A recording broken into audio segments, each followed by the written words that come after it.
So to multiply this out, we're going to do 5 plus the square root of 2 times 5 plus the square root of 2.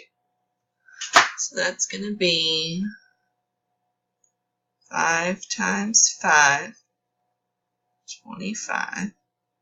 5 times the square root of 2, so plus 5 radical 2, and then radical 2 times 5, which is also positive 5 radical 2.